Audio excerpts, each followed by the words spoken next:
بسم اللہ الرحمن الرحیم۔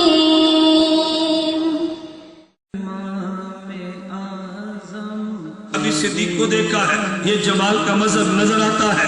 ہم نے عمر بن خطاب کو دیکھا، یہ صفت جلال کا مظہر نظر آتا ہے۔ الحمدللہ نحمده ونستعینه ونستغفره ونؤمن به ونتوکل علیہ ونعوذ باللہ من شرور انفسنا ومن سیئات اعمالنا من يهده الله فلا مضل له ومن يضلل فلا هادي له ونشهد أن لا إله إلا الله وحده لا شريك له ونشهد أن سيدنا ومولانا محمدا عبده ورسوله أما بعد فأعوذ بالله من الشيطان الرجيم بسم الله الرحمن الرحيم قل إن كنتم تحبون الله فاتبعوني يحببكم الله ويغفر لكم ذنوبكم والله غفور رحيم عن علي رضي الله عنه قال قال النبي صلى الله عليه وسلم من أحيا سنة من سنتي أميتت بعدي فقد أحبني ومن أحبني كان معي وفي رواية كان معي في الجنة عن العرباض بن سارية رضي الله عنه قال قال النبي صلى الله عليه وسلم فإنه من يعش منكم بعدي فسيرى اختلافا كثيرا فعليكم بسنتي وسنة الخلفاء الراشدين المهديين تمسكوا بها وعضوا عليها بالنواجذ وإياكم ومحدثات الأمور فإن كل محدثة بدعة وكل بدعة ضلالة عن عبد الله بن بريدة عن أبيه رضي الله عنه قال قال النبي صلى الله عليه وسلم أصحابي كالنجوم فبأيهم اقتديتم اهتديتم عن عبد الله بن عمر رضي الله عنهما قال قال النبي صلى الله عليه وسلم إن الله لا يجمع أمة محمد على الضلالة عن علي رضي الله عنه قال سمعت رسول الله صلى الله عليه عن علي رضي الله عنه قال قلت يا رسول الله إن نزل بنا أمر ليس فيه بيان أمر ولا نهي فما تأمرنا فقال رسول الله صلى الله عليه وسلم تشاورون الفقهاء اللهم صل على محمد وعلى آل محمد كما صليت على إبراهيم وعلى آل إبراهيم إنك حميد مجيد اللهم بارك على محمد وعلى آل محمد كما باركت على إبراهيم وعلى آل إبراهيم إنك حميد مجيد میرے نہایت معزز علماء کرام، نہایت واجب الاحترام بزرگوں، مسلک اہل سنت والجماعت سے تعلق رکھنے والے نوجوان دوستوں اور بھائیوں، میں نے آپ حضرات کی خدمت میں قرآن کریم کی ایک آیت کریمہ ذخیرہ احادیث میں سے خاتم الانبیاء صلی اللہ علیہ وسلم کی 5 مبارک احادیث تلاوت کی ہے۔ اللہ رب العزت مجھے آیت کریمہ اور احادیث مبارکہ کی روشنی میں مسلک اہل سنت والجماعت احناف دیوبند کو بیان کرنے کی توفیق عطا فرمائے۔ ہمارا نظریہ اور عقیدہ ہے کہ اللہ رب العزت نے اپنی نمائندگی کے لیے اپنے پیغمبر حضرت محمد صلی اللہ علیہ وسلم کو بھیجا ہے، اور پیغمبر نے اپنی نمائندگی کے لیے پوری زمین پہ اصحاب پیغمبر کو پھیلایا ہے۔ اصحاب پیغمبر کے علوم کو امام ابو حنیفہ نے جمع کر کے پوری امت تک پہنچایا ہے، اور جب اس امت میں فتنوں کا خصوصاً بر صغیر میں آغاز ہوا اور ہمارے اس ماضی قریب میں یا کچھ ماضی بعید میں فتنوں نے سر اٹھایا ہے، تو ان فتنوں کو الگ کر کے دین کامل کو پاک کرنے کا کام حضرات اکابر علماء دیوبند نے فرمایا ہے۔ میں اس بات کو یوں عرض کروں گا کہ ایک کام ہمارے پیغمبر نے کیا، ایک کام پیغمبر کے صحابہ نے کیا، ایک کام حضرت امام اعظم ابو حنیفہ نے کیا، اور ایک کام علماء دیوبند نے کیا۔ ہمارے پیغمبر کا کام تکمیل دین ہے، پیغمبر کے صحابہ کا کام تمکین دین ہے، امام اعظم ابو حنیفہ کا کام تدوین دین ہے، علماء دیوبند کا کام تطہیر دین ہے۔ میں نے جو 4 لفظ استعمال کیے ہیں، علماء کے لیے مجھے بہت وضاحت کی ضرورت نہیں، میں طلباء کے لیے اور عوام الناس کے لیے کسی قدر تفصیل عرض کروں گا۔ پیغمبر نے تکمیل دین فرمایا ہے، پیغمبر کے صحابہ نے تمکین دین فرمایا، حضرت امام اعظم ابو حنیفہ نے تدوین دین فرمایا، اور علماء دیوبند نے تطہیر دین فرمایا۔ جو دین خدا نے ہمیں دیا یہ پیغمبر کے واسطے سے دیا۔ ہمارا نظریہ اور عقیدہ ہے اگر پیغمبر کی ذات کو درمیان سے نکال دے، قرآن کریم کے الفاظ بھی نہیں ملتے، پیغمبر کو درمیان سے نکال دے، قرآن کریم کے معنی بھی نہیں ملتے، اللہ رب العزت کی ذات نے اپنا نمائندہ خاتم الانبیاء کو بنایا ہے، اسے میں یوں کہتا ہوں کہ مصطفیٰ نمائندہ خدا ہے۔ جو بات اللہ نے مخلوق سے کرنی ہے براہ راست گفتگو نہیں فرمائی، بلکہ اپنے پیغمبر کے ذریعے فرمائی ہے۔ ہمارے پیغمبر کے ذریعے بات کیوں فرمائی؟ اللہ نے مجھے اور آپ کو پیدا عبادت کے لیے فرمایا ہے، اور عبادت نام ہے احکام خداوندی کو مان لینا، مان کے ان پہ عمل کر لینا۔ کوئی بندہ احکام خداوندی کو اس وقت مانے گا جب احکام خداوندی کو سنے گا۔ جب بندہ سنتا نہیں تو بات مانے گا کیسے؟ بندہ دیکھتا نہیں تو بات مانے گا کیسے؟ خدا کی ذات کو ہم نے دیکھا بھی نہیں ہے، خدا کی ذات کو سنا بھی نہیں ہے، تو جب اللہ کی بات کو سنے بھی نہ، اللہ کی ذات کو دیکھے بھی نہ، تو پھر اللہ کی بات پہ عمل کیسے کریں گے؟ خدا نے ہمیں پیغمبر وہ دیا ہے کہ جس نے خدا کی ذات کو دیکھا ہے اور خدا کی بات کو سنا ہے۔ یہ دیوبند کا نظریہ ہے، ہمارے پیغمبر نے خدا کی ذات کو دیکھا ہے اور خدا کی بات کو سنا ہے، اور فرمایا جو نبی میں نے دیا یہ اپنی مرضی سے بولتا نہیں ہے، وما ينطق عن الهوى ان هو الا وحی یوحی، بات اس میری ہوتی ہے، زبان میرے پیغمبر کی ہوتی ہے۔ مولانا جلال الدین رومی رحمۃ اللہ علیہ مثنوی روم میں تحریر فرماتے ہیں، گفتہ او گفتہ اللہ بود گرچہ از حلقوں میں عبداللہ بود، اگرچہ بات پیغمبر کی زبان سے نکلتی ہے لیکن بات پیغمبر کی اپنی نہیں ہے، بات پیغمبر کے خدا کی ہے۔ ہم نے خدا کی ذات کو دیکھا بھی نہیں ہے، خدا کی بات کو سنا بھی نہیں ہے، لیکن اللہ نے پیغمبر وہ دیا ہے کہ جس نے خدا کی ذات کو دیکھا ہے اور خدا کی بات کو سنا ہے۔ ایک غیر مقلد بیان کر رہا تھا، اہل حدیث عالم تقریر میں کہنے لگا ہم نہیں مانتے کہ اللہ کے نبی نے خدا کو دیکھا ہے۔ میں نے پوچھا نہ ماننے کی دلیل کیا ہے؟ کہتے ہیں موسیٰ علیہ السلام نے خدا سے عرض کیا رب ارنی، اللہ میرا دل کرتا ہے میں آپ کو دیکھ لوں، مجھے اپنی ذات دکھا دیجیے۔ خدا نے فرمایا لن ترانی، اے موسیٰ تو مجھے دیکھ نہیں سکتا۔ تو موسیٰ علیہ السلام بات سن رہے تھے، دیدار کی تمنا بھی کی ہے، خدا فرمایا نہیں دیکھ سکتا، تو ہم کیسے مانے کہ ہمارے پیغمبر نے دیکھا؟ میں نے کہا حضرت موسیٰ کے دیکھنے کی نفی سے ہمارے پیغمبر کے دیکھنے کی نفی تو نہیں ہوتی۔ حضرت موسیٰ نے تو دعا مانگی اللہ مجھے اس آخری پیغمبر کا امتی بنا دے، ان کی دعا قبول نہیں ہوئی۔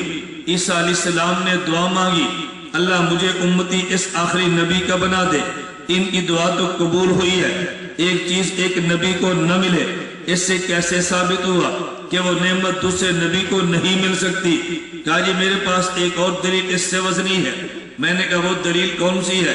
کہتا ہے قرآن کریم میں ہے لا تدرکہ الابصار وہو یدرک الابصار، کوئی آنکھ خدا کو نہیں دیکھ سکتی، اللہ ساری آنکھوں کو دیکھتے ہیں۔ اللہ نے سب آنکھوں کی نفی کر دی، کوئی بھی نہیں دیکھ سکتی۔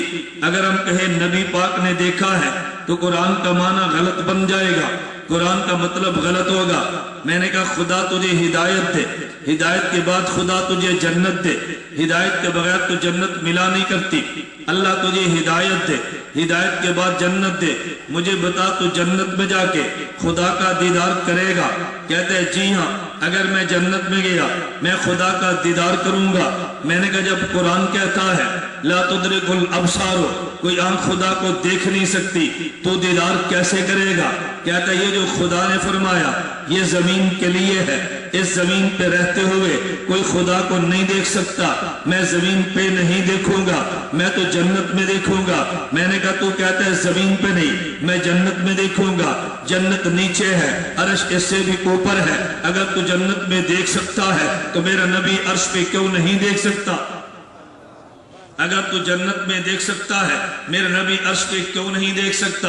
اس کا تیرے پاس کوئی جواب نہیں ہے۔ میں اس لیے گزارش کر رہا ہوں، ہمارا عقیدہ ہے ہمارے نبی نے خدا کی بات کو سنا ہے، خدا کی ذات کو دیکھا ہے، اور اللہ نے اس نبی کو اپنا نمائندہ بنا کر بھیجا ہے کہ میرے پیغمبر میری بات تو نے کہنی ہے۔ میں دعویٰ یہ کہہ رہا تھا اگر نبی کو درمیان سے نکال دو، الفاظ قرآن بھی نہیں ملتے، قرآن کا معنی بھی نہیں ملتا، تو پوچھے گا دلیل کیا ہے کہ نبی درمیان سے نکالے، قرآن کا لفظ نہیں ملتا؟ میں نے کہا دلیل قرآن میں ہے، اللہ قرآن کریم میں فرماتے ہیں لو انزلنا ھذا القرآن علی جبل لرأیتہ خاشعا متصدعا من خشیۃ اللہ۔ اے میرے پیغمبر اگر قرآن کو میں پہاڑ پہ اتار دیتا، پہاڑ ٹکڑوں میں بٹ جاتا، پہاڑ ذروں میں بکھر جاتا، اس پہاڑ میں میرے قرآن کو اٹھانے کی طاقت نہیں تھی، قرآن پہاڑ کو نہیں اٹھا سکتا۔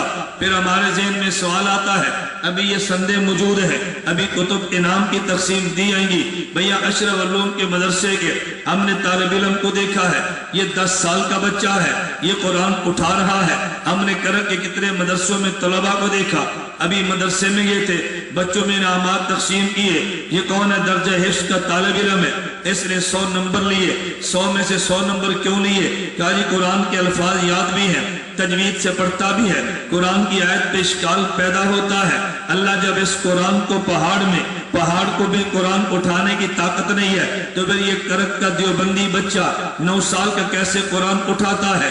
جب قرآن پہ اعتراض آیا ہے، اس اعتراض کا جواب دارالعلوم دیوبند کے 40 سالہ محتمم قاری محمد طیب قاسمی رحمت اللہ علیہ نے دیا۔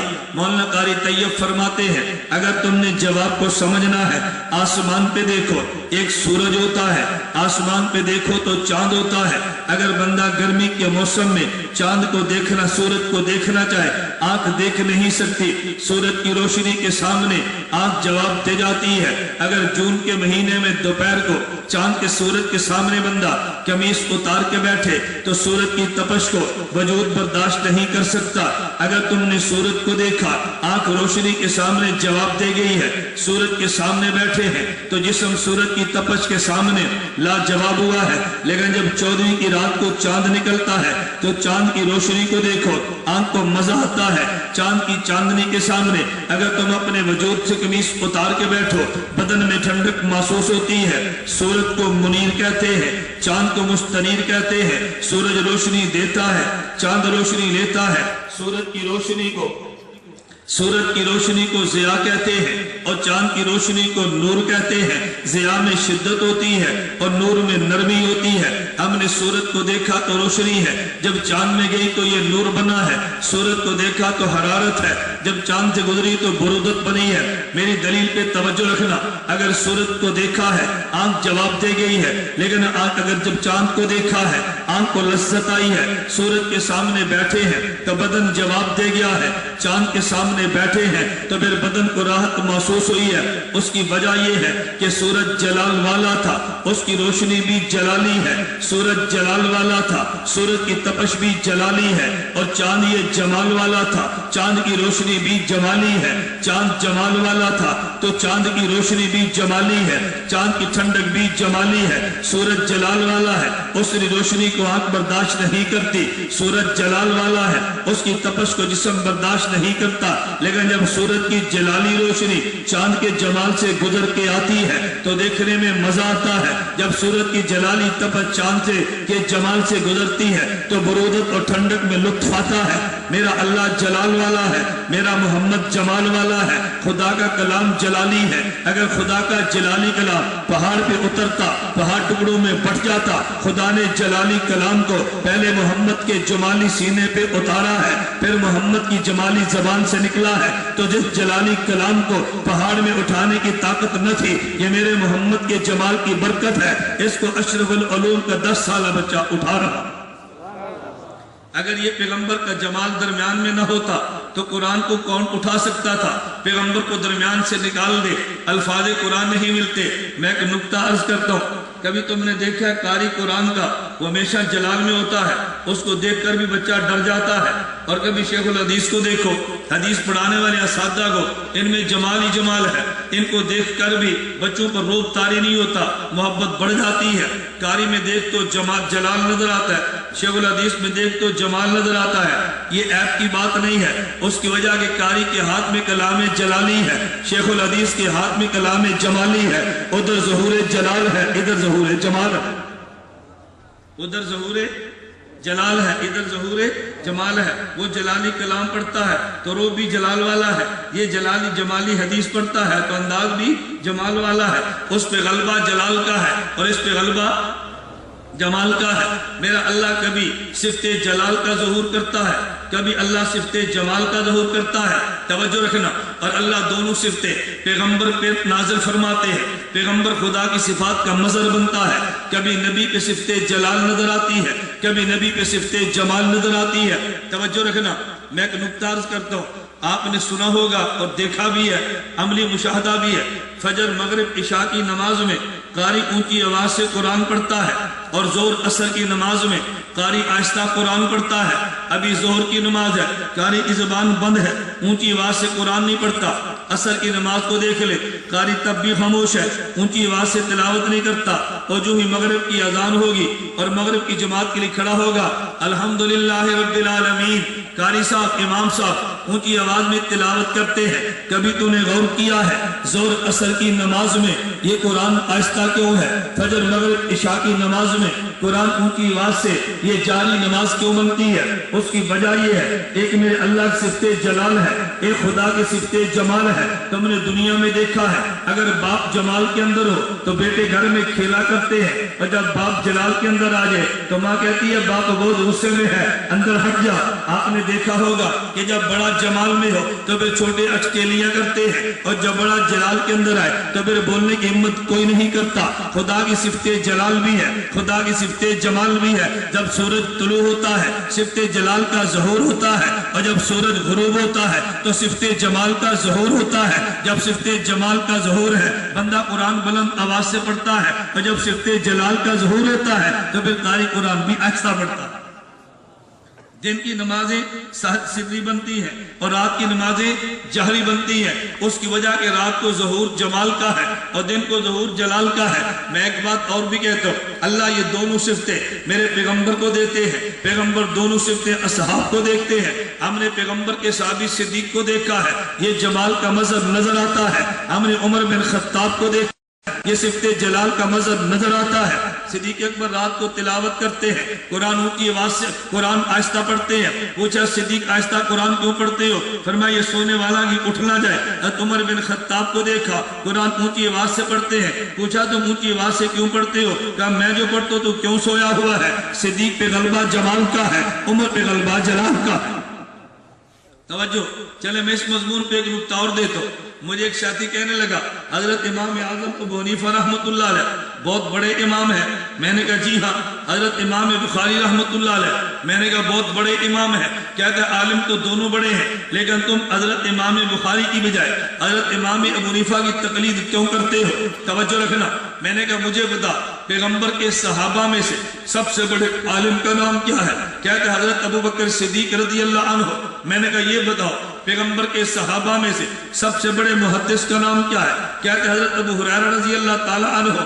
میں نے کہا بھئی علم تو نام ہی صحابہ کے دور میں قرآن و حدیث کا تھا، تو اس کا کیا معنی کہ بڑا امام عالم تو وہ ہے اور بڑا محدث یہ ہے؟ تو جب بڑے محدث امام ابو ہریرہ ہے تو بڑے عالم یہی ہونے چاہیے، اور اگر بڑے عالم امام ابو بکر ہے تو بڑے محدث حضرت امام ابو بکر ہونے چاہیے۔ میں نے کہا توجہ رکھنا، اگر پوچھا جائے اور پڑھا جائے تو کہتے ہیں پیغمبر کے صحابہ میں سے بڑے امام عالم کا نام امام ابو بکر صدیق ہے رضی اللہ عنہ، اور نبی کے شاگردوں میں سے بڑے محدث کا نام حضرت امام ابو ہریرہ ہے رضی اللہ تعالی عنہ۔ میں نے کہا بالکل اسی طرح اگر عام دنیا والوں سے پوچھو، میں علماء کی بات نہیں کرتا، ممکن ہے علماء کا فیصلہ بالکل الگ ہوگا، عمومی شہرت کی بات کرتا ہوں، پوچھو جی اس میں سب سے بڑے محدث کون ہیں تو لوگ کہیں گے امام بخاری۔ پوچھو جی سب سے بڑے عالم کون ہے؟ کہتے ہیں حضرت امام اعظم ابو حنیفہ۔ میں نے کہا اگر تو نے اس سوال کا جواب لینا ہے کہ حضرت امام اعظم ابو حنیفہ کی تقلید تم کرتے ہو، امام بخاری کی کیوں نہیں کرتے، تو یہ جواب پیغمبر کے صحابہ کی زندگی میں تجھے مل جائے گا۔ کہتے جی کیا مطلب؟ میں نے کہا اگر یہ پوچھا جائے صحابہ میں بڑے محدث کون تھے تو کہتے ہیں امام ابو ہریرہ۔ اگر آپ پوچھے صحابہ نے پیغمبر کے جانے کے بعد امام کسے مانا ہے تو کہتے ہیں امام ابو بکر کو مانا ہے۔ میں نے کہا دونوں میں فرق کیا تھا کہ جب کسی نے مسئلہ امام ابو بکر سے پوچھا ہے وہ مسئلہ نبی والا بتاتے ہیں لیکن قال ابو بکر نے کہہ کے بتاتے ہیں، جب کسی نے مسئلہ ابو ہریرہ سے پوچھا وہ بھی نبی والا بتاتے ہیں لیکن قال رسول اللہ کہہ کے بتاتے ہیں۔ بھئی دونوں میں فرق کیا تھا؟ صدیق پہ غلبہ خشیت کا ہے، وہ قال رسول اللہ کہتے ڈرتا ہے کہ الفاظ کے نقل کرنے میں غلطی نہ ہو جائے، مسئلہ نبی کا ہوتا ہے لیکن قال ابو بکر نے کہہ کے بتاتا ہے۔ حضرت امام ابو ہریرہ پہ غلبہ محبت کا ہے، ان کا جی چاہتا ہے نبی کے الفاظ میں نقل کرو، وہ قال رسول اللہ کہہ کے بتاتا ہے۔ ہم نے امام ابو حنیفہ کو دیکھا مسئلہ نبی والا بتاتے ہیں لیکن قال ابو حنیفہ کہہ کے بتاتے ہیں، یہ صدیق اکبر کا طرز ہے، خشیت کا غلبہ ہے۔ امام بخاری کو دیکھا وہ قال رسول اللہ کہہ کے مسئلہ نبی والا دیتے ہیں، ان پہ غلبہ محبت ہے، اور یہ نقش قدم ابو ہریرہ کے چلے ہیں۔ میں نے کہا ایک صدیق والا مزاج رکھتا ہے، ایک ابو ہریرہ والا مزاج رکھتا ہے۔ ہم نے صحابہ کو دیکھا بڑا محدث ایک طرف تھا، امام بڑے عالم کو مانا ہے۔ ہم نے بعد والوں میں دیکھا بڑا محدث ایک طرف تھا اور تقلید بڑے عالم کی ہے، تقلید ہم نے بڑے عالم کی ہے۔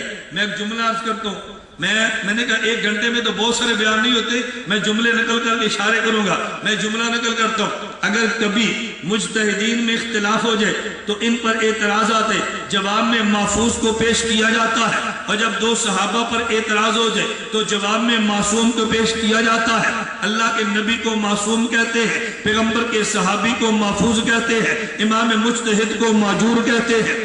نبی کو بولو نا معصوم، صحابی کو محفوظ کہتے ہیں اور مجتہد کو معجور کہتے ہیں۔ معصوم اور محفوظ کا معنی جو معنی میں کروں گا اس کو نوٹ کرو، یہ تمہیں کتابوں سے نہیں ملنا۔ کبھی ساتھی کہتے ہیں کیوں؟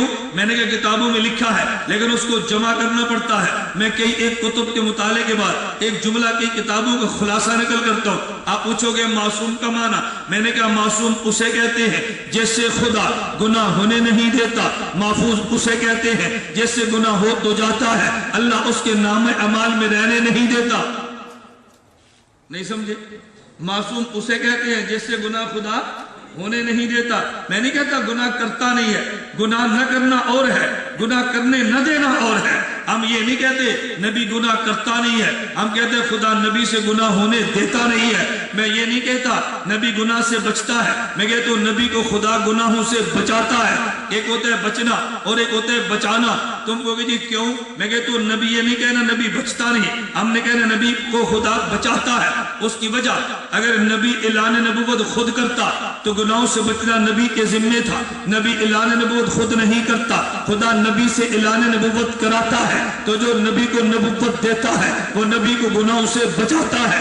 میں اس کی مثال دیتا ہوں، دنیا میں بچہ خود نہیں آتا، اس بچے کو ماں جنتی ہے۔ اگر بچہ خود دنیا میں آتا تو گرمی اور سردی سے بچنا یہ بچے کے ذمہ ہوتا، ہو سکتا ہے کبھی نہ بچ پاتا، تو جو ماں بچے کو جنتی ہے وہ سردی اور گرمی سے بچاتی ہے۔ نبی خود نبوت کا اعلان نہیں کرتا، خدا اعلان نبوت کراتا ہے تو نبی کو گناہوں سے بچاتا ہے۔ ایک ہے گناہ سے بچنا اور ایک ہے گناہ سے بچانا۔ نبی معصوم ہے، معصوم تو صیغہ اسم مفعول کا ہے نا، یہ مفعول اسم، یہ معصوم ہے۔ معصوم کا معنی اللہ نبی سے گناہ ہونے نہیں دیتا، اور محفوظ کا معنی گناہ ہو تو جاتا ہے، اللہ اس کے نام اعمال میں رہنے نہیں دیتا، اللہ اس کے نام اعمال میں رہنے نہیں دیتا۔ یہ دو لفظ اب یاد رکھ لو، نبی کی عصمت پہ اعتراض ہو گئی نہیں، صحابی کی حفاظت پہ اعتراض ہو گئے نہیں، جتنی نصوص آئیں گی سب کا جواب خود بخود ہو جائے گا۔ ہم یہ نہیں کہتے گناہ ہوئے نہیں ہیں، ہم نے کہا گناہ ہوئے تو ہیں، لیکن ان کے نام اعمال میں اللہ عفا اللہ عنہم رضی اللہ، خدا ان کے نام اعمال میں گناہ کو رہنے نہیں دیتا۔ خیر بات میں یہ کہہ رہا تھا، اور مجتہد معجور ہوتا ہے۔ مجتہد معجور ہونے کا معنی ہم یہ نہیں کہتے کہ مجتہد سے خطا نہیں ہوتی، ہم یہ نہیں کہتے کہ مجتہد کبھی مسئلہ غلط بتاتا نہیں ہے، مجتہد سے غلطی بھی ہو جاتی ہے، خطا بھی ہو جاتی ہے، لیکن فرق یہ ہے کہ مجتہد کی خطا پر بھی اللہ اجر دیتا ہے، مجتہد کی خطا پر بھی اللہ اجر دیتا ہے۔ یہ تو میں صرف جملے عرض کر رہا ہوں کہ ابھی مستقل 4 دن کا 5 دن کا ایک ہی جگہ پر بیان ہو تو بندہ ایک ایک موضوع کو چھیڑتا ہے، معصوم پہ، معجور پہ، محفوظ پہ۔ میں نے ایک اصول عرض کیا تھا، میں نے اصول کیا عرض کیا، اگر دو مجتہدین پر اعتراض ہو، معجور پر اعتراض ہو تو جواب میں محفوظ صحابی کو پیش کرتے ہیں، اور اگر اعتراض ہو جائے دو محفوظ صحابہ پہ تو پھر اعتراض کے جواب میں معصوم نبی کو پیش کرتے ہیں۔ میں ایک مثال دوں گا، چلیں بات تھوڑی سی کھل جائے۔ میں ایک مثال دیتا ہوں، کوئی شخص یہ کہتا ہے امام ابو حنیفہ بھی مجتہد، امام مالک بھی مجتہد، ان دو میں اختلاف ہوا تو دو میں سے ایک غلط ہوگا تو ایک ٹھیک ہوگا، یہ کیسے ہو سکتا ہے ہم دونوں کو ٹھیک مانیں؟ میں نے کہا پیغمبر کے صحابہ سے دیکھ لو، صحابہ ایک مسئلے پر اجتہاد کرتے ہیں، ایک اجتہاد ایک صحابی کا ہے ایک دوسرے کا ہے، اگر نبی نے دونوں میں سے ایک کو باطل فرمایا اور ایک کو حق فرمایا، ہم بھی ایک کو باطل کہہ کے ایک کو حق کہہ دیں گے، اور اگر پیغمبر نے دونوں میں سے ایک کو باطل حق نہیں فرمایا، ایک کو حق فرمایا اور ایک کو خطا فرمایا، تو پھر ہمیں بھی کوئی اعتراض کی ضرورت ہی نہیں ہے۔ پیغمبر کے پر صحابہ کے اس پر بہت ساری مثالیں ہیں کہ صحابہ نے اجتہاد کیا، نبی پاک کو بتا دیا، نبی نے یہ نہیں فرمایا کہ تو نے غلط کیا تو نے ٹھیک کیا۔ سنن نسائی میں کتاب التیمم میں روایت موجود ہے، ابو سعید خدری رضی اللہ عنہ فرماتے ہیں دو صحابی نکلے، سفر پہ گئے تھے، راستے میں پانی نہیں ملا، نماز کا وقت آ گیا، تیمم کیا تو نماز پڑھ لی، ابھی نماز کا وقت باقی تھا، پانی مل گیا، اب دونوں میں اختلاف ہو گیا۔ ایک نے کہا بھی نماز میں تیمم کو حکم یہ تھا کہ جب پانی نہ ملے تیمم کرو، پانی نہیں ملا، ہم نے تیمم کر لیا، ابھی نماز کا وقت تو باقی ہے تو وضو کر کے نماز پڑھ سکتے ہیں، پہلی نماز ختم ہو گئی، وضو کر کے نماز پڑھنی چاہیے، عذر جو ختم ہو گیا۔ دوسرا صحابی کہنے لگا ہمیں حکم یہ تھا کہ جب پانی نہ ملے تیمم کرو، ہمیں پانی نہیں ملا تیمم کر لیا، اب نماز کے وقت میں پانی مل بھی گیا، دوبارہ نماز میرے ذمہ نہیں ہے، میں نے حکم خداوندی پہ عمل کر لیا ہے۔ ایک نے وضو کیا، نماز کو لوٹا لیا، اور دوسرے نے وضو کر کے نماز کو لوٹایا نہیں ہے، پہلی نماز کو کافی سمجھا۔ یہ دونوں پیغمبر کے صحابی سفر سے واپس لوٹے، اللہ کے نبی کی خدمت میں گئے، نبی سے مسئلہ پوچھا، حضور آپ فرمائے، اللہ کے نبی کا جواب سنو، فرمایا جس بندے نے نماز کو وضو کیا، نماز دوبارہ پڑھی ہے، تجھے دو نمازوں کا اجر مل گیا، پہلی کا بھی اجر ملا ہے اور دوسری کا بھی ملا ہے، اور جس بندے نے دوبارہ وضو کر کے نماز کو لوٹایا نہیں ہے، فرمایا فقد اصبت سنت، اصل مسئلہ تیرا ہے، اصل مسئلہ تیرا ہے، اس سے خطا ہوئی ہے لیکن اجر اس کو بھی ملا ہے۔ تو جب اختلاف دو مجتہدین میں ہوگا، لوگ ان پر اعتراض کریں گے، ہم جواب میں صحابہ محفوظ پیش کریں گے، اور جب دو محفوظوں پر اعتراض ہوگا تو پھر ہم جواب میں دو محفوظ نہیں دو معصوم پیش کریں گے۔ اس پر ذرا میرا استدلال سمجھنا، نبی کریم صلی اللہ علیہ وسلم وفات پا گئے، توجہ رکھنا، استدلال ذرا سمجھنا، اشکال بھی حل ہوگا، ہمارے اصول کو بھی دیکھیں۔ نبی کریم صلی اللہ علیہ وسلم وفات پا گئے، حضرت عمر بن خطاب آ گئے، انہوں نے کہا حضور پاک صلی اللہ علیہ وسلم زندہ ہیں۔ اگر کسی نے کہا حضور وفات پا گئے ہیں، میں ہاتھ اور پاؤں کاٹ دوں گا، باقی صحابہ کہنے لگے نہیں نہیں حضور وفات پا گئے ہیں، اختلاف ہو گیا نا، بولو نا، اختلاف کن میں ہے؟ دو صحابہ دو محفوظ میں، ایک صحابی کہتے ہیں حضور فوت ہو گئے، دوسرا کہتے ہیں حضور زندہ ہے۔ اب اس مسئلے کا حل کیا ہوگا؟ توجہ رکھنا، نبی کریم صلی اللہ علیہ وسلم نے خواب دیکھی، خواب میں دو فرشتوں کو دیکھا، ایک فرشتہ کہنے لگا حضور جاگ رہے ہیں، دوسرے نے کہا نہیں حضور سو رہے ہیں۔ دونوں فرشتے معصوم، دونوں معصوم ہیں نا، ایک نے کہا حضور جاگ رہے ہیں اور دوسرا کہتے ہیں حضور سو رہے ہیں۔ نبی پاک صلی اللہ علیہ وسلم نیند سے بیدار ہوئے، اپنا خواب بیان کیا کہ ایک فرشتے نے میرے بارے میں کہا حضور سو رہے ہیں اور دوسرے نے میرے بارے میں کہا حضور جاگ رہے ہیں۔ اللہ کے نبی نے فرمایا دونوں ٹھیک کہتے ہیں۔ کیا فرمایا؟ دونوں ٹھیک کہتے ہیں۔ جس کی نگاہ میری آنکھ پر ہے اس نے کہا حضور سو رہے ہیں، اور جس کی نگاہ میرے دل پر ہے اس نے کہا حضور جاگ رہے ہیں۔ توجہ رکھنا، حضور جاگ رہے ہیں۔ کاڑوی فرمایا کرتے تھے جن صحابہ کی نگاہ نبی کی آنکھ پر ہے کہا حضور فوت ہو گئے ہیں، عمر کی نگاہ حضور کے دل پر ہے کہا حضور زندہ ہے۔ یہ سمجھے؟ تو جس فرشتے کی نگاہ آنکھ پر ہے اس نے کہا سو گئے، اور جس کی نگاہ دل پر ہے اس نے کہا کیوں؟ عینایت تنامان ولا ینام قلبی، نبی کی آنکھ سوتی ہے اور نبی کا دل جاگتا ہے۔ مولانا نانوتوی فرماتے ہیں کہ نیند اور موت تو دونوں بہنیں ہوتی ہیں، جیسے سو جائے تو نبی کی آنکھ سوتی ہے، نبی کا دل جاگتا ہے، اسی طرح جب موت آ جائے تو امتی کی روح دل اور آنکھ دونوں سے نکلتی ہے اور نبی کی آنکھ سے نکل کے دل میں سمٹتی ہے۔ یہ مولانا قاسم نانوتوی کی اپنی تحقیق ہے، ہمارے مشائخ میں سے ہے۔ میں صرف بات یہ سمجھا رہا تھا کہ جب دو محفوظ میں اختلاف ہے، ہم نے دلیل میں دو معصوموں کو پیش کیا، سیدنا صدیق اکبر آئے، انہوں نے فیصلہ فرما دیا۔ میں ایک جملہ کہتا ہوں، میں کہتا ہوں عام صحابہ کی نگاہ نبی کی آنکھ پر ہے، ابو بکر صدیق کی نگاہ نبی کے دل، حضرت عمر کی نگاہ نبی کے دل پر ہے، اور صدیق سے زیادہ حضور کے مزاج کو سمجھنے والا کوئی بندہ مانے جنا ہی نہیں ہے۔ صدیق کی نگاہ حضور کی آنکھ پر بھی ہے، حضور کے دل پر بھی، حضور کی آنکھ پر بھی، حضور کے۔ اب صدیق اکبر نے فیصلہ کیا فرمایا؟ اس فیصلے کو میں آپ کے لفظوں میں سمجھاتا ہوں۔ دیکھو جب نبی سو جائے، جب نبی دل جاگ رہا ہوتا ہے یا سو رہا ہوتا ہے؟ بولو، لیکن کہتے کیا ہے؟ حضور سو گئے یا جاگتے ہیں؟ کہتے تو یہی ہے نا، حالانکہ دل جاگ رہا ہے مگر کہتے کیا ہے؟ سو گئے۔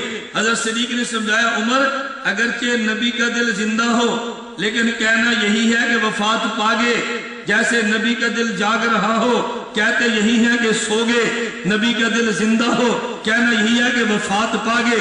جیسے نبی کی نیند اتنی ہی ہوتی ہے تو نبی کی موت بھی اتنی ہی ہوتی ہے۔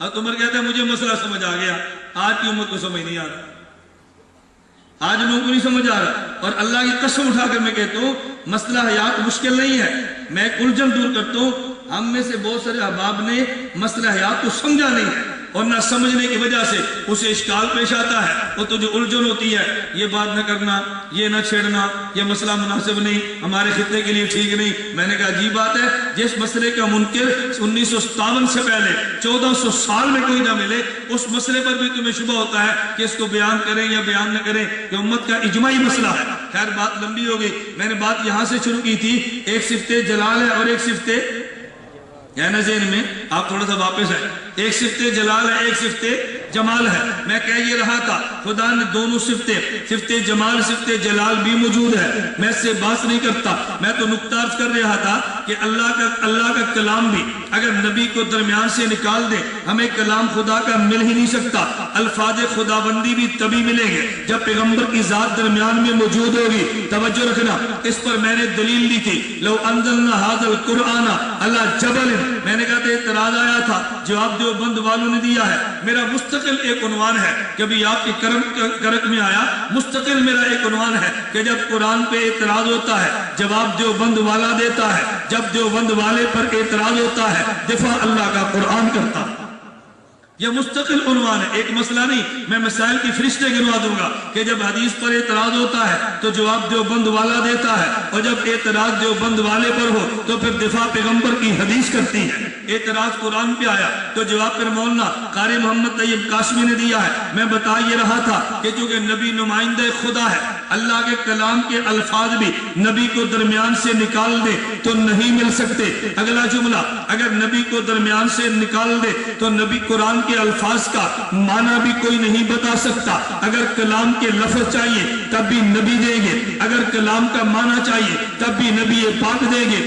اس پر میں ایک مثال دیتا ہوں، زیادہ مثالیں نہیں، آپ اہل علم ہے، مسائل جمع کریں اور مزید اس عنوان کو بیان فرمائیں۔ ایک مثال ذہن میں رکھے، قرآن کی آیت اتری ہے، الذین آمنوا ولم یلبسوا ایمانهم بظلم اولئک لهم الامن وهم مہتدون، کہ جو بندہ ایمان لایا، ایمان کے ساتھ ظلم کو ملنے نہیں دیا، اللہ اسے امن بھی دے گا، اللہ اسے ہدایت بھی دے گا۔ پیغمبر کے صحابہ چونکہ عربی والے تھے، عربی جانتے تھے، قرآن کی آیت اترتی پریشان ہو جاتے۔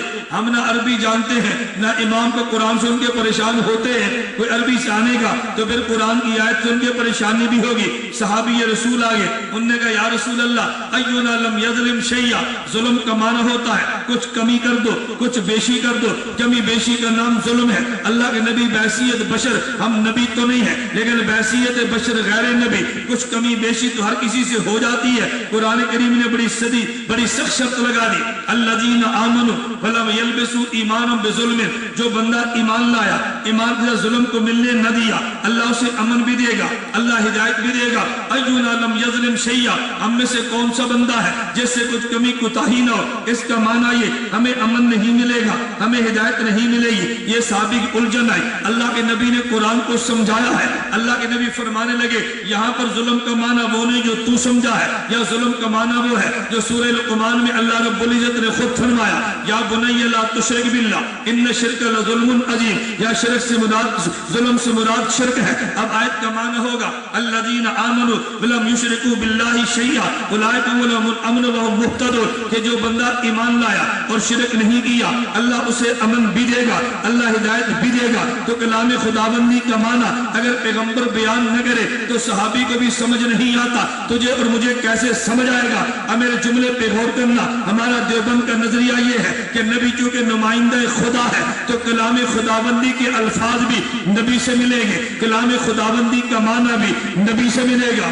آج دنیا میں جھگڑا ہی یہی ہے، ادھر جھگڑا قادیان پہ مرزا غلام محمد قادیانی نے کیا ہے، بے ایمان وہ بھی یہ بات کہتا ہے کہ میں قرآن تو نبی والے مدینے والے نبی سے لوں گا لیکن معنی مدینے والے نبی سے نہیں، میں معنی قادیان والا کروں گا۔ ادھر غلام احمد پرویز بے ایمان لاہور کا، اس نے یہی بات بکی ہے کہ میں قرآن تو مدینے والے نبی سے لوں گا لیکن معنی میں لاہور والا کروں گا۔ یہ دنیا آج چیخ رہی تھی، ادھر یہی بات ذاکر نائک نے کی ہے، وہ کہتے قرآن مدینے والے نبی سے لوں گا، معنی میں خود کروں گا۔ میں بھی تو عربی جانتا ہوں، جو بند والے کہتے ہیں کہ نہیں نبی چونکہ نمائندہ خدا ہے قرآن کے الفاظ بھی نبی دے گا، الفاظ کا معنی بھی نبی دے گا، قرآن کے الفاظ کا معنی نبی دے گا، الفاظ بھی پیغمبر دے گے تو معنی بھی پیغمبر دے گے۔ جھگڑا تو یہی ہے، لوگ کہتے ہیں تمہارا جھگڑا کیا ہے؟ میں نے کہا جی ہاں ہمارا جھگڑا صرف یہ ہے، ہم یہ بات کہتے ہیں کہ چونکہ نبی نمائندہ خدا ہے، الفاظ قرآن بھی پیغمبر نے دینے ہیں اور قرآن کا معنی بھی پیغمبر نے دینا ہے۔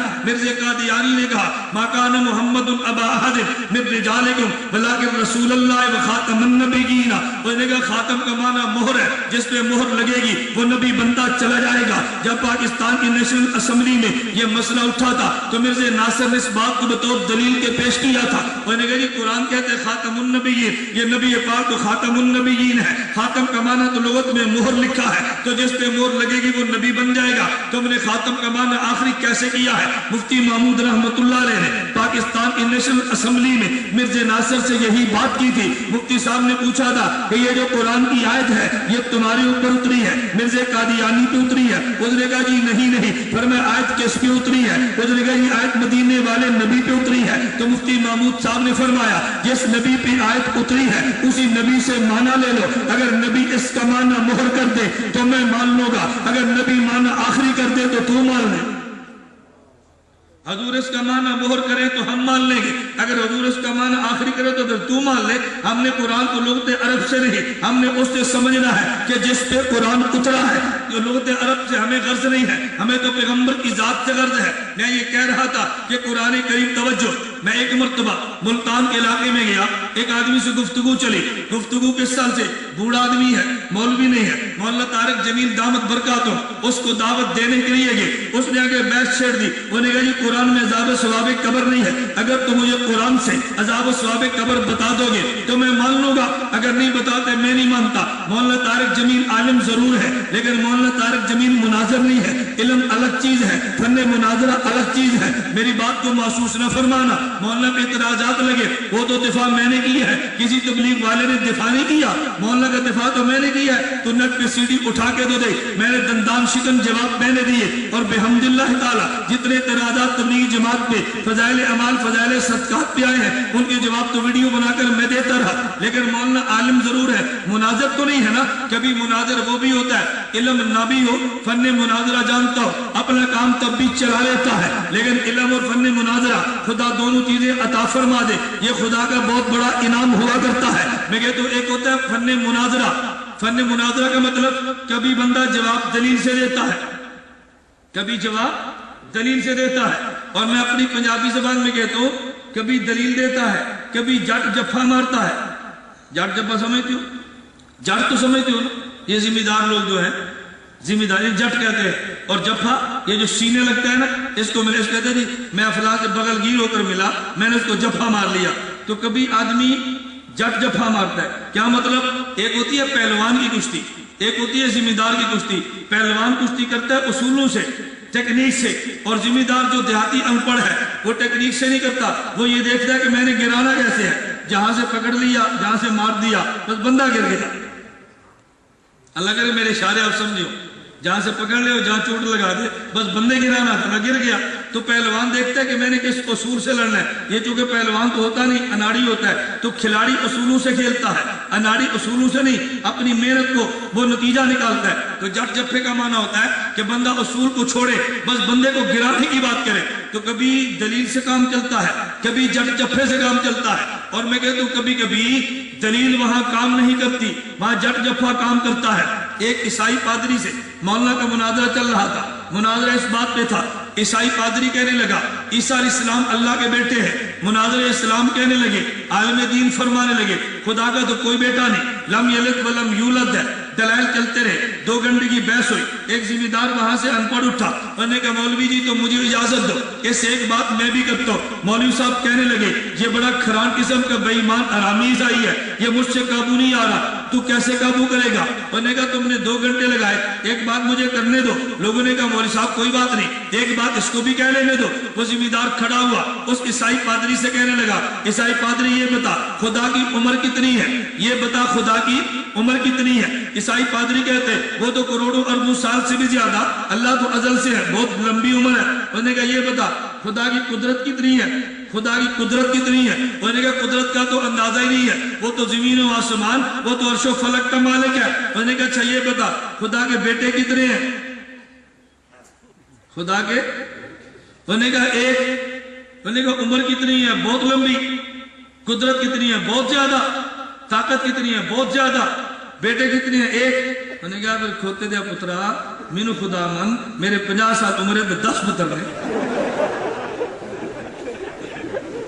سمجھئے؟ انہوں نے کیا کہا کھوتے دیا پترا گدھے کے بچے، پھر مجھے خدا مان، اگر بیٹا ہونا کسی خدا کی صفت ہے تو پھر مجھے خدا مان، میری 50 سال عمر ہے اور 10 بیٹے ہیں۔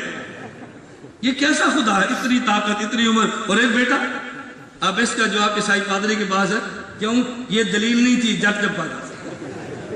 یہ دلیل نہیں تھی، یہ کیا تھا؟ جٹ جفا۔ ایک غیر مقلد ہمارے پنجاب میں ایک بہت بڑے ذمہ دار ہیں، ان سے عشر وصول کرتے تھے، ہماری ان سے یاری لگ گئی، عشر ختم ہو گیا، جن سے ہماری یاری لگتے ہیں عشر ختم ہوتا ہے۔ میں بس اوقات ساتھیوں کو مشورہ دیتا ہوں بھئی ہمارے پوسٹر کو لے لو، دکان پہ لگا لو، ساتھی ہماری بات سمجھتے نہیں ہیں۔ میں نے کہا میں پوسٹر بیچ رہا، میری بات مانو تو صحیح۔ سرگودا دکاندار ہمارے ہمسائے گاؤں میں ہے، اس کی دکان تھی، میں نے کہا میرے مدرسے کا غلہ لو اپنی دکان پہ رکھ دو، مجھے کہتے آپ بھی چندہ کرتے ہیں، میں نے کہا ضرورت ہو تو کرتے بھی ہیں، لیکن یہ تجھے میں نے چندے کے لیے نہیں دیا، وہاں میرا غلہ رکھ دو۔ اس نے خیر غلہ رکھ دیا، 2 ہفتے کے بعد مجھے ملنے کے لیے آیا، کہتے استاد جی بہت عجیب بات ہوئی۔ میں نے کہا کیا ہوا؟ کہتے ہر ہفتے ایک غیر مقلد آتا، میری دکان پہ اپنا ہفتہ وار اخبار دیتا تھا، جب سے آپ کا غلہ ہے اس کو دیکھ کر چلا جاتا ہے، کبھی نہیں آتا۔ آپ آزما کر دیکھ لو، پوسٹر لٹکا دو، اگر کبھی آ جائے تو جو سزا چور کی ہو میری، لٹکا کر تو دیکھو نا۔ میں آپ پنجاب میں تو بیانات کرتے ہیں تو میں ساتھی سے کہتا ہوں بھئی ہمارا ایک تعویذ لے لو، یہ تعویذ دکان پہ لٹکا دو، کبھی تمہاری دکان پر خناس نہیں آئے گا، کبھی دکان پر خناس۔ دیکھو آپ تعویذ لیتے ہیں جن سے بچنے کے لیے، بھوت سے بچنے کے لیے، جو سے بچنے کے لیے، ہمارا تعویذ لے لو خناس سے بچنے کے لیے۔ پھر ساتھی باہر جا کر پوچھتے ہیں مولوی صاحب کا تعویذ کدھر ہے؟ انہوں نے کہا یہ پوسٹر پڑا ہوا ہے مکے مدینے والوں سے اہل حدیثوں کے شدید اختلاف۔ اسے کو تم کہتے ہو مدینے والے ہیں، یہ مولوی کہتے ہیں اختلاف ہے، اس کا جواب تو دو، دوبارہ تمہاری دکان پر انشاءاللہ کبھی نہیں آئے گا۔ ایک ہوتا ہے شیطان، ایک ہوتا ہے خناس، ایک ہوتا ہے شیطان اور ایک ہوتا ہے خناس۔ یہ میں ہر مجلس میں بات سمجھانے کی کوشش کرتا ہوں۔ شیطان کہے گا روزہ نہیں رکھنا، خناس کہے گا تو نے روزہ نہ رکھا تو لوگ کہ بہت بے ایمان ہے، روزہ نہیں رکھتا، روزہ رکھ لے لیکن سورج غروب ہونے سے 1 منٹ پہلے توڑ دے گا۔ اہل حدیث ایسے ہی کرتے ہیں، ابھی اذان کا وقت نہیں ہوتا اذان دے دیتے ہیں۔ تو شیطان روزہ رکھنے نہیں دیتا اور خناس روزہ آخر تک جانے نہیں دیتا۔ شیطان کی مان لیتے چلو پیٹ بھر کے کھاتے تو صحیح نا، خناس کی مانی ہے دنیا میں بھوکے رہے آخرت کے اندر بھی جاننا ملی۔ شیطان کی مانتے روزہ نہ رکھتے بعد میں قضا کر لیتے، خناس کی مانی ہے 1 منٹ پہلے توڑا ہے اب 60 روزے کفارے میں رکھنے پڑے گے۔ تو شیطان کی سزا محنت خطرناک ہے، خناس کی خطرناک نہ۔ شیطان تمہیں کہے گا، شیطان کہے گا زنا کرو، خناس کہتا ہے نا زنا نہ کرنا، لوگ کہتے ہیں کتنا نیک آدمی ہے اس کی داڑھی ہے اور یہ زنا کرتا ہے، یہ نہ کرنا، پھر کیا کروں بیوی کو 3 طلاق دے کے پھر رگ لو، تو یہ زنا ہے نکاح ہے؟ بولو ساری عمر کا زنا، اور ایسا زنا نکاح کہہ کے زنا جس میں تو کفر کا خطرہ۔ تو ایک محنت شیطان کی اور ایک محنت خناس کی ہے۔ خیر وہ اس کا میرا جانا شروع ہوا، غیر مقلد گیا، انہوں نے کہا میں تمہیں عشر نہیں دوں گا، کیوں؟ انہوں نے کہا مجھے مولانا گھمن صاحب نے کہا۔ اب غیر مقلد عشق طیبہ کا مجاہد الدعوہ کا کہنے لگا، انہوں نے کہا چلو عشر نہیں دیتے، ایک مسئلے پر مجھ سے بات کرو۔ انہوں نے کہا کس مسئلے پہ؟ انہوں نے کہا تم رفع دین جو نہیں کرتے؟ انہوں نے کہا نہیں کرتے۔ کہتے ہیں رفع دین پہ دلیل دو۔ وہ بوڑھا کیونکہ میری کیسٹیں سنتا تھا، میں اللہ کے ذات پہ بھروسہ کر کہتا ہوں آپ میری کیسٹیں سننے کا اہتمام ذرا کرو، سیڑھیاں دیکھ لو، تم ذاکر نائک کے سحر سے نجات پا جاؤ گے۔ جو ہماری سیڑھیاں دیکھتے ہیں نا وہ ذاکر نائک کو بھول جاتا ہے، ہمارے دلائل سنے نہیں ہے، ذاکر نائک پہ فریفتہ ہوتے ہیں۔ اس نے کہا کہ میں دلیل کیوں دوں؟ انہوں نے کہا تم رفع دین جو نہیں کرتے دلیل دو۔ وہ بوڑھا ان پڑھ بابا جٹ جفا مارتے ہوئے کہنے لگا، اس نے کہا رفع دین جو کرتا ہے دلیل وہ دے گا، میں نہیں کرتا، میں دلیل کیوں دوں گا؟ جو نہیں کرتا دلیل اس کے ذمے نہیں ہے، جو کرتا ہے دلیل اس کے ذمے ہے۔ بغیر مقلد کہنے لگا 70 صحابہ سے رضی اللہ عنہم رفع دین کرنا ثابت ہے، 70 صحابہ سے ہم اس لیے کرتے ہیں۔ اس بابے نے پنجابی میں پوچھا صحابہ دی تعداد کتنی ہے؟ انہیں کہ 24,000، انہیں کہ 70 تیرے منے باقی میرے منے۔ یہ پشتو سمجھ گئے؟ انہوں نے کہا صحابہ کی تعداد کتنی ہے؟ کہ 1,24,000، اس نے کہا 70 تیری طرف باقی میری طرف۔ تو جہاں یہ جائیں گے وہاں میں بھی چلا جاؤں گا۔ اب دیکھو دلیل نہیں جٹ جفا تھا نا، لیکن اس کو اس سے جواب کوئی نہیں بن پڑا۔ کبھی دلیل کام دیتی ہے، کبھی جٹ جفا کام دیتا ہے۔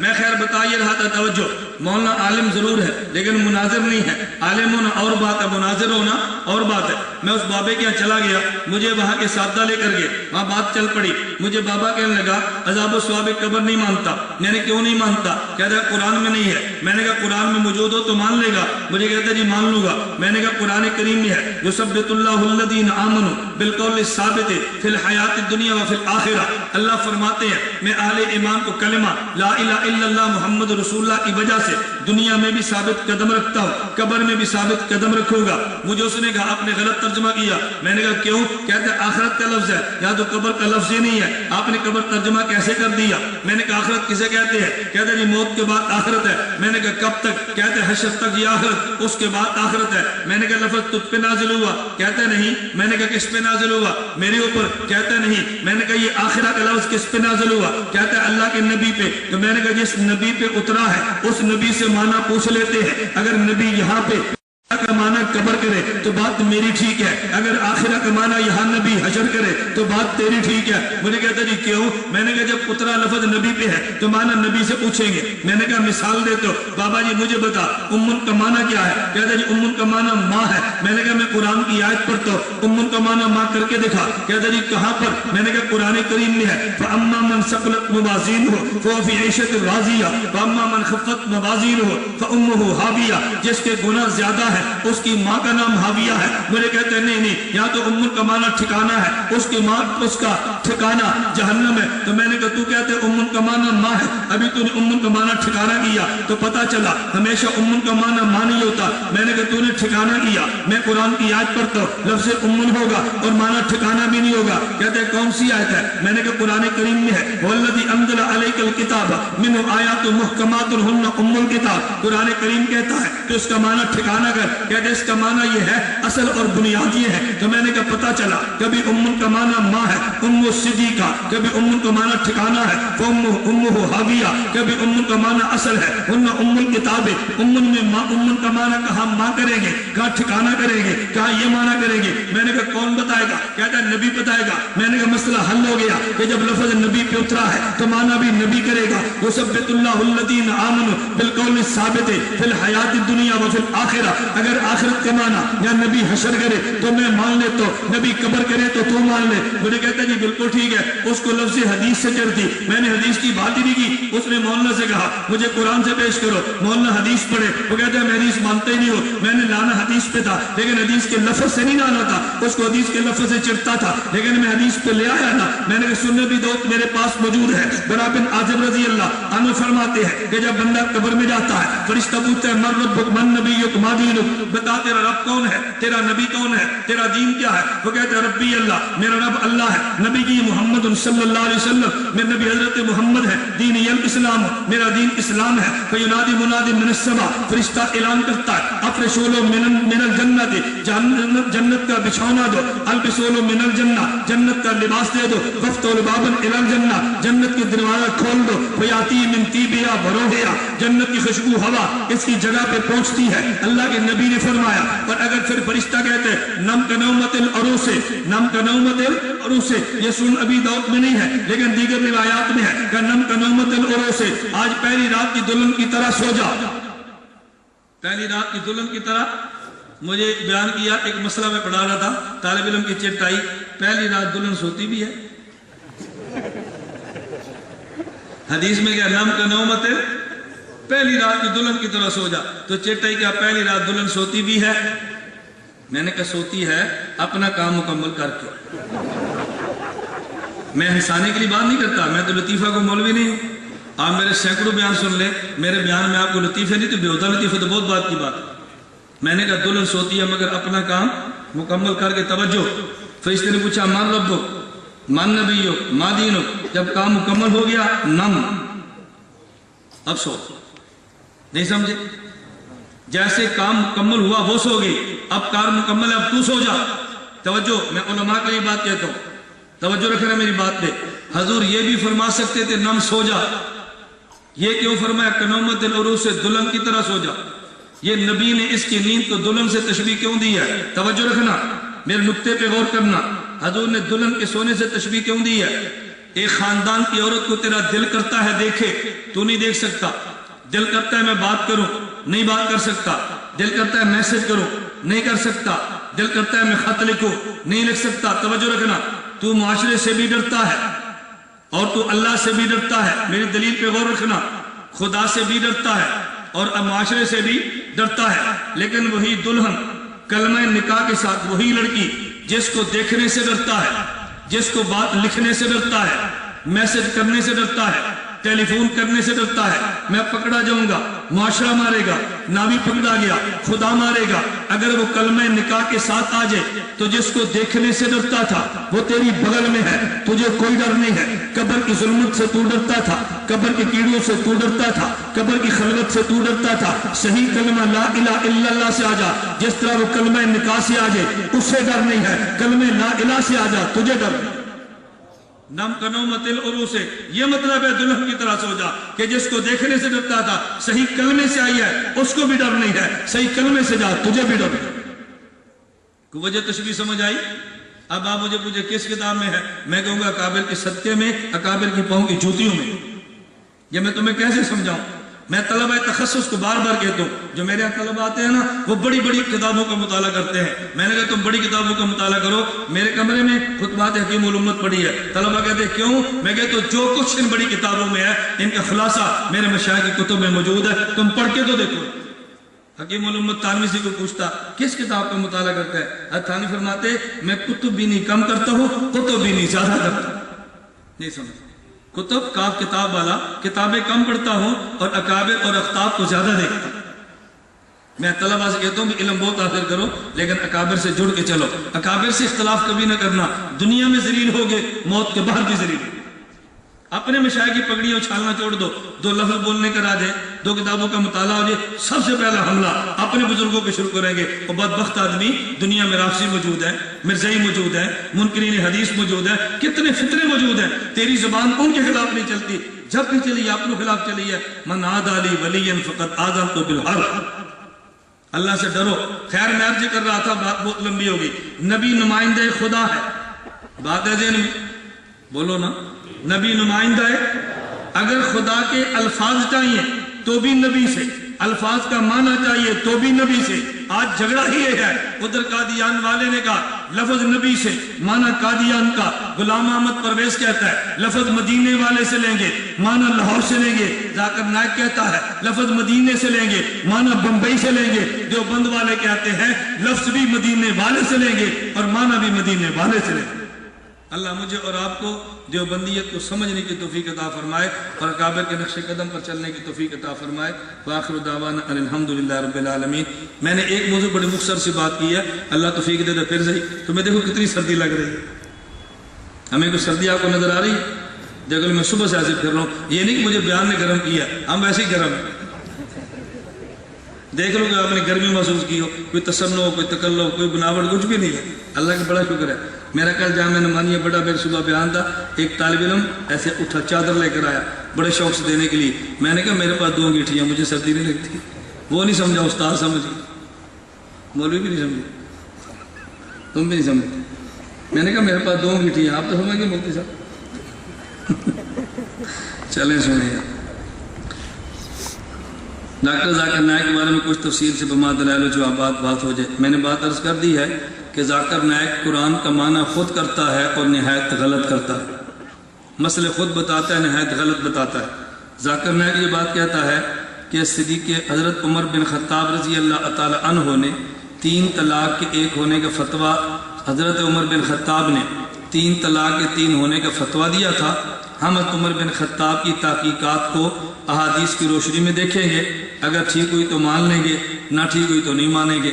میں نے کہا جس حضرت عمر کو نبی نے معیار حق بنایا اس کو تم چیک کرو گے، یہی جرم مودودی کا ہے، وہ صحابہ کو معیار حق نہیں مانتے اور یہ بدبخت خلیفہ راشد کو معیار حق نہیں مانتے۔ یہ چھوٹا جرم ہے، نہیں سمجھے؟ یہ چھوٹا جرم ہے کہ عمر کو میں چیک کروں گا جن کے بارے میں نبی کا فیصلہ کیا ہے، ان اللہ جعل الحق علی لسان عمر و قلبہ۔ عمر دیکھتے بھی، سوچتے بھی ٹھیک ہے، عمر بولتے بھی ٹھیک ہے۔ ذاکر نے کہتا ہے میں چیک کروں گا کہ ٹھیک بولے ہیں یا نہیں بولے۔ نبی فیصلہ فرما رہے ہیں، ذاکر نائک اس کو چیک کر رہے ہیں، کس قدر بدبختی کی بات ہے۔ میں نے اس لیے کہا ذاکر نائک مسائل نہایت غلط قسم کے پیش کرتا ہے اور عام بندہ سمجھتا ہے ذاکر نائک بہت بڑا محقق ہے۔ میں نے آج ہی بتایا تھا کہ ذاکر نائک سے ایک بندے نے پوچھا کچھوے اور مینڈک کا کیا حکم ہے۔ ذاکر نائک سے جن کو عقیدت ہے نا، وہ ذاکر نائک فتوے پر آج عمل کرے ذرا، پھر اس کو فون کریں کہ ہم نے تیرے فتوے پہ عمل کیا۔ پوچھا مینڈک کچھوے کا کیا حکم ہے، ذاکر نائک کہتے ہیں قرآن کریم میں ہے لحمن طریہ، گوشت فریش ہونا چاہیے، خواہ مچھلی کا ہو خواہ مینڈک ہو۔ کبھی آپ کا مہمان آئے نا تو پھر آپ مینڈک بھون کے رکھ دیا کریں، پوچھے کیوں، کہنا ڈاکٹر ذاکر نائک کا فتویٰ ہے۔ دیکھو بندے کو کراہت آتی ہے اور وہ اس کا اسٹیج کے اوپر فتویٰ دیتا پھر۔ میں نے اس لیے کہا کہ ذاکر نائک، انہوں نے کہا جی 3 طلاق 1 ہوتی ہے۔ ذاکر نائک سے پوچھا دلیل کیا ہے، کہتے اس لیے کہ اس نے غصے کی حالت میں چونکہ دی ہے اس لیے ہم نے 3 کو 1 کہہ دیا۔ تو میں نے کہا کیا اس کو بغل میں رکھ کے بیوی کے بوسے لے کر طلاق دینی ہے؟ تو مجھے بہت اچھی لگتی ہے تجھے 3 طلاق۔ نہیں، جب طلاق دیں گے تو بیوی کو پیار کر کے طلاق دیتے ہیں، غصے میں دیتے ہیں؟ کیسا بیوقوف آدمی۔ میں نے کہا دنیا میں 3 جوتے مارو تو 3 ہوتے ہیں، 3 گولیاں مارو 3 ہوتے ہیں، 3 بندے قتل کرو تو 3 ہوتے ہیں، اور غصے میں 3 طلاق دو تو 1 ہوتی ہے۔ یہ صرف طلاق کا معاملہ دنیا سے الگ تم نے کیوں کیا؟ کہتا ہے بہت عقل مند ہے۔ عقل مند ہے یا بیوقوف ہے؟ مولانا امین کاڑوی رحمۃ اللہ علیہ کا مناظرہ تھا غیر مقلدین سے، اور اوپر سے انہوں نے فون کر دیا پولیس کو، SHO آ گیا، اس نے کہا جی مناظرہ نہیں ہوگا۔ مولانا فرمایا ہوگا تو سالس بند ہمارا فیصلہ کر۔ SHO کہنے لگا اگر تم نہ مانے میں جوتیاں ماروں گا، مناظرہ ختم کرا دوں گا۔ مولانا امین کاڑی فرمانے کہ مجھے منظور ہے، مجھے بھی جوتیاں مار، اس اہل حدیث مولوی کو مار، مجھے 3 مار تو 3 کہنا، اس کو 3 مار تو 1 کہنا، اس کو 9 مار، اس کو 9 مار، مجھے 3 مار، مجھے 3 مارو تو 1 3 کہنا، اس کو 3 مارو تو 1 کہنا۔ کہتے کیوں؟ انہوں نے فرمایا یہ بات اس کو نہیں سمجھ آ رہی، اب یہاں ذاکر نائک ہے اس کے ساتھ یہی کرو اس کو بھی سمجھ آ جائے۔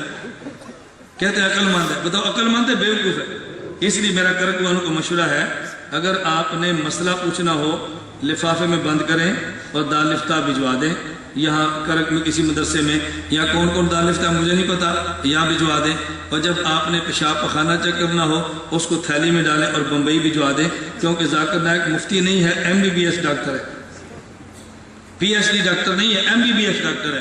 MBBS ڈاکٹر کے ذمہ کیا ہے؟ مسانے چیک کرنا، پیٹ چیک کرنا، نبض چیک کرنا، کوئی اور چیک کرنا اس قسم میں، تو جو اس کے ذمہ اس سے چیک کراؤ، جو مولوی کے ذمہ ہم سے چیک کراؤ، مسئلہ ہمیں چیک کراؤ، پیشاب خانے سے چیک کراؤ، ہمارا کام ہم سے لو، اس کا کام اس سے لو، ڈاکٹر ذاکر نائک ٹھیک ہو جائے گا، وہ خود مریض ہے بیچارہ تو ٹھیک ہو جائے گا انشاءاللہ۔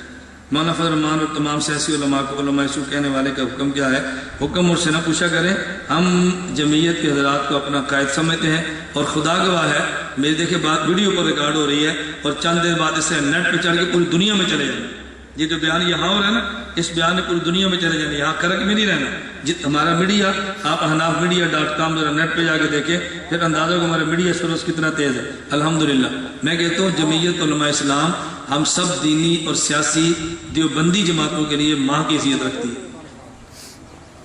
جمعیت کو میں اپنی بات کہتا ہوں، میں جمعیت کو یوں سمجھتا ہوں کہ جیسے عام جماعتوں کے لیے ماں کی حیثیت ہوتی ہے، ہمیں جمعیت کو اس وقت یاد آتی ہے جب مشکل میں پھنستے ہیں، جب پھنستے ہیں جمعیت یاد آتی ہے، ہمارے پنجاب میں بھی، آپ میں بھی۔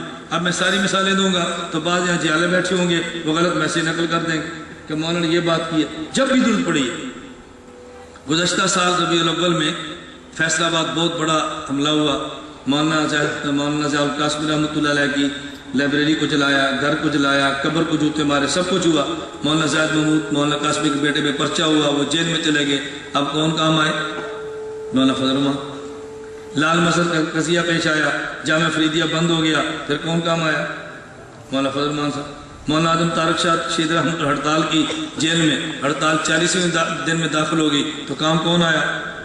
مولانا فضل الرحمان۔ جب حکومت پالیسی بناتی ہے مدارس کو گرا دو، پھر کون یاد آتا ہے؟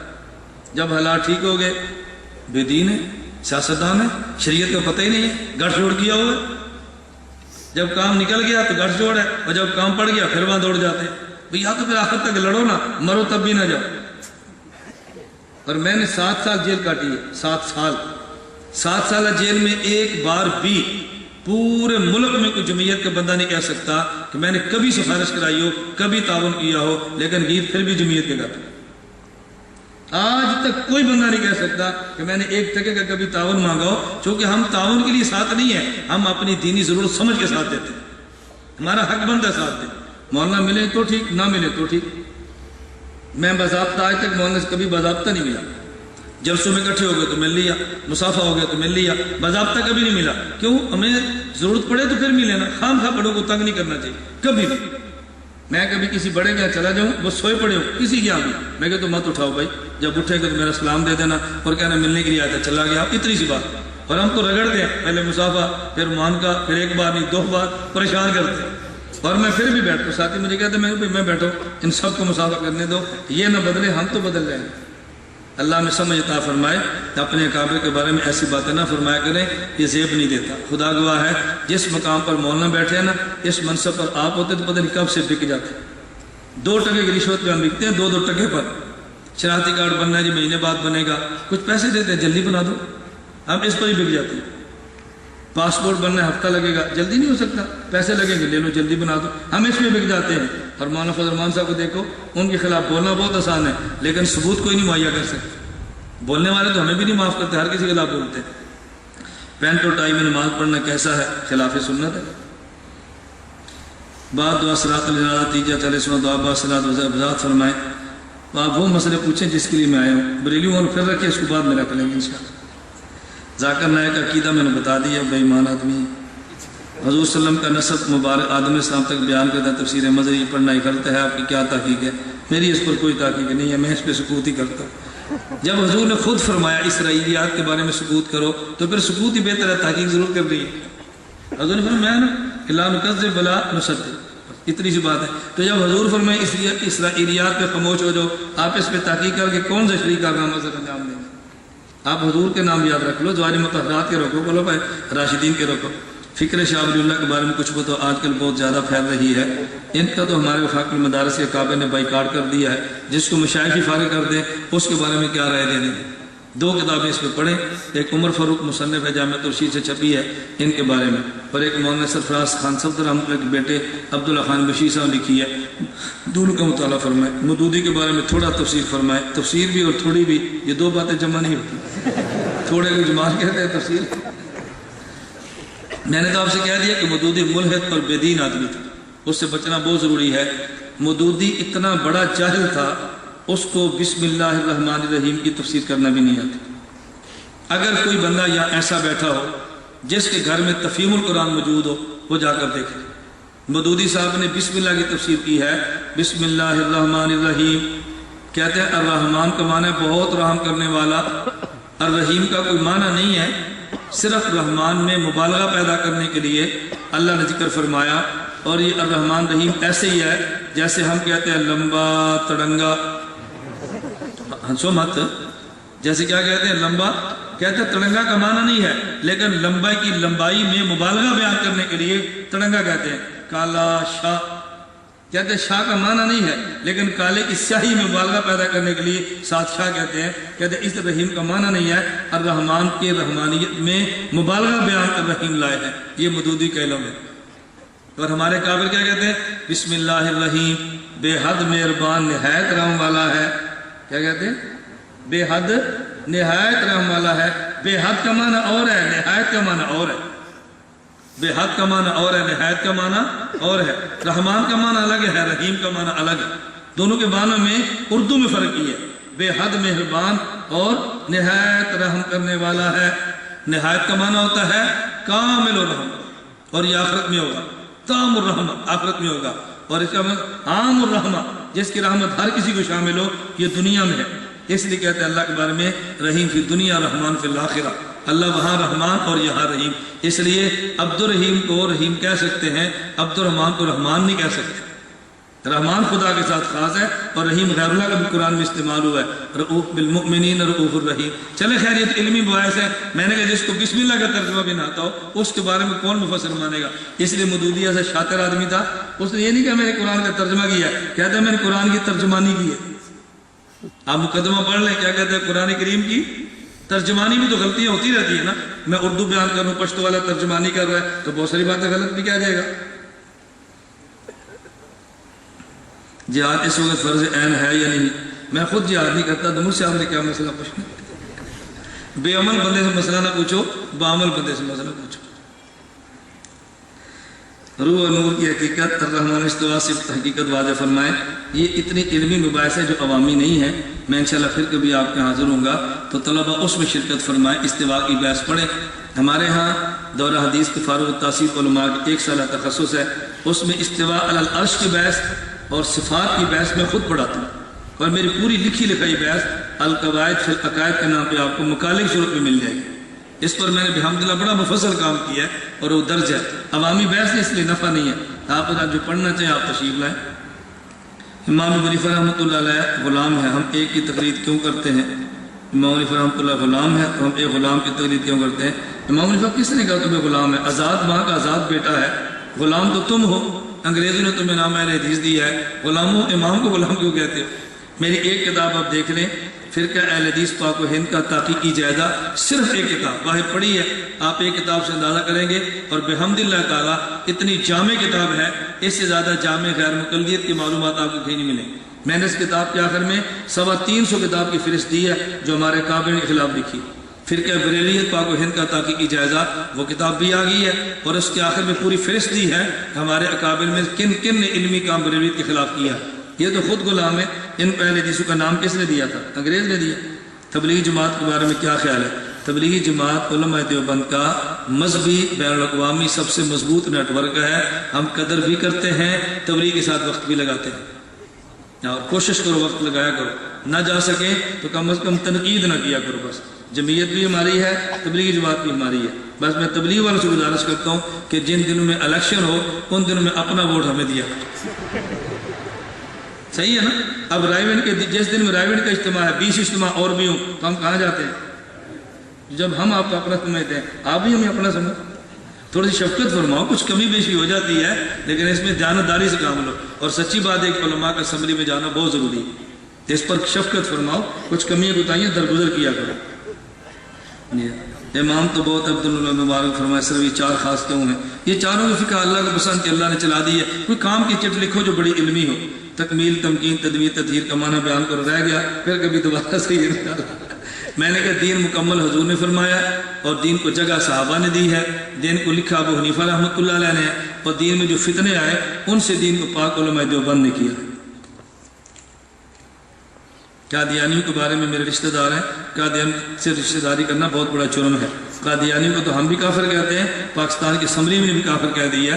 ان کے خلاف تو کام کھل کے کرنا چاہیے. اللہ ہم سب کو دین کی محنت کے لیے قبول فرمائے. دعا سے فارغ ہونے کے بعد میں آپ سے گزارش کروں گا، ہمارا لٹریچر سیڈیاں پوسٹر باہر موجود ہیں، جو حضرات لینا چاہیں وہاں سے لے لیں. درجہ خامسہ اول نمبر ظفر اللہ شاہ زمین خان بلند خیل ٹھل، دوم نمبر محمد سعد رشیدین سروڈاگ، سوم نمبر میر عباس خان نواز خان. درجہ رابعہ اول طارق عثمان سپین بادشاہ فقیر آباد کا